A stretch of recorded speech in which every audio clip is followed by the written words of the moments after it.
नमस्कार, स्वागत है आपका नंबर 1 इंडिया न्यूज में। मैं हूं आपके साथ ममता रोज। आइए देखते हैं आज की कुछ अहम खबरें। एआईएमआई चीफ असदुद्दीन ओवैसी ने गुजरात के भुज में एक जनसभा को संबोधित करते हुए रांची में हुई हिंसा और उसमें 2 युवकों की मौत को लेकर जमकर भड़के। ओवैसी ने कहा कि 15 दिन हो गए और नुपुर शर्मा के खिलाफ कोई एक्शन नहीं लिया गया, लेकिन झारखंड में 2 बच्चों को गोली मार दी गई। उन्होंने कहा कि अगर पीएम मोदी वक्त पर एक्शन लेते तो ऐसा नहीं होता। आइए देखते हैं पूरी खास रिपोर्ट। जब योगी, मोदी और ममता बनर्जी पर कोई बोला जाता है तो जेल में डाल दिया जाता है। एक केस में तो 5 साल के बाद डाला गया। और मेरे रसूल सल्लल्लाहु अलैहि वसल्लम की शान में वो नुपुर शर्मा अनाब शनाब बकती है। 15 दिन हो गए, आप उसको आराम से घर में बिठा कर रखें। अब बताओ, मुझ पर इल्जाम लगाने वालों मैं क्या करूं? मेरे रसूल के बारे में अनाब शनाब बका जा रहा है। ये 5 तुमको वाकयात बता रहा हूं। और फिर तशद्दुद वायलेंस के मैं खिलाफ हूं। बताओ, झारखंड में 2 मुस्लिम बच्चों को गोली मार दी गई।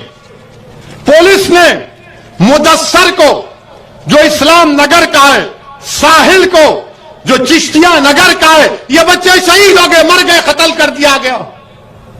सर पे गोली मार दी साहिल के। ये बच्चों को गोली मारेंगे आप? बताओ, झारखंड की हुकूमत जो कांग्रेस की सरकार है, जीएमएम की सरकार है, 2 बच्चों को गोली मार दिए। अफसर आलम एक बच्चा है, 6 गोलियां उसको मारी गई, 4 निकाली गई, 2 गोलियां उसके जिस्म में। और वो साहिल की मां क्या कह रही है? मैं वीडियो देखा, वो कह रही कि रसूलुल्लाह सल्लल्लाहु अलैहि वसल्लम के लिए मेरे बेटे ने अपनी जान को कुर्बान कर दी।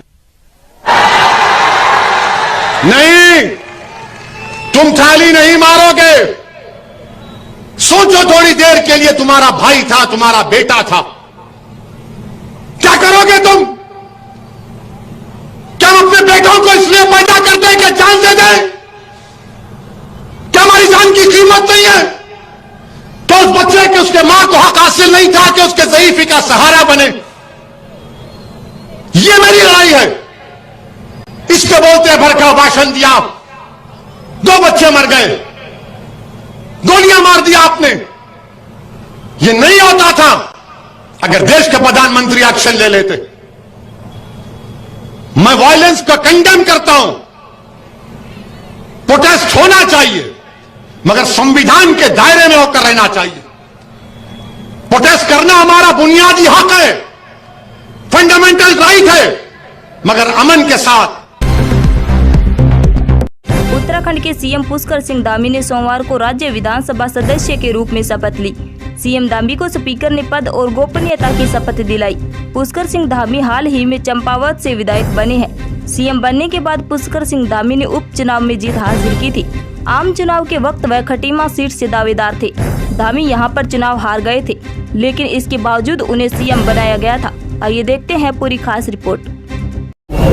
मैं पुष्कर सिंह धामी, जो विधानसभा का सदस्य निर्वाचित हुआ हूँ, ईश्वर की शपथ लेता हूँ, सत्य निष्ठा से प्रतिज्ञान करता हूँ कि मैं विधि द्वारा स्थापित भारत के संविधान के प्रति सच्ची श्रद्धा और निष्ठा रखूंगा।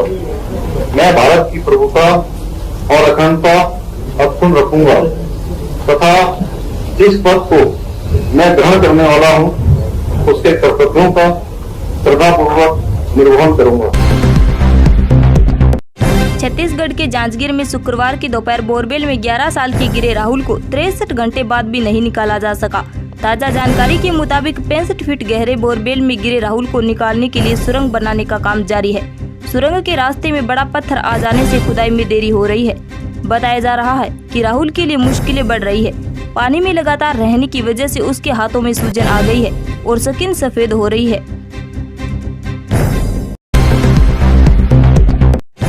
आज नेशनल हेराल्ड केस के मामले में राहुल गांधी को पेश होना है। कांग्रेस ने कहा कि उनके सांसद कार्य समिति के सदस्य और प्रमुख नेता भी ईडी दफ्तर तक जाएंगे। इसको लेकर दिल्ली पुलिस अलर्ट है, नारेबाजी कर रहे हैं और कुछ कांग्रेस कार्यकर्ताओं को हिरासत में भी ले लिया गया है।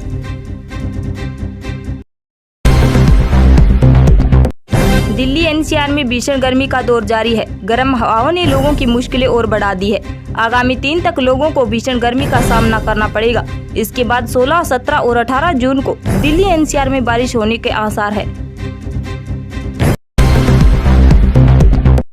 देश में कोरोना के नए मामलों की बढ़ती रफ्तार की वजह से चौथी लहर के आने की आशंका तेज हो गई है। मामले रोजाना तौर पर तेजी से दर्ज हो रहे हैं। आंकड़ा 8000 के पार सामने आ रहे हैं। स्वास्थ्य मंत्रालय ने ताजा आंकड़ा जारी किया है।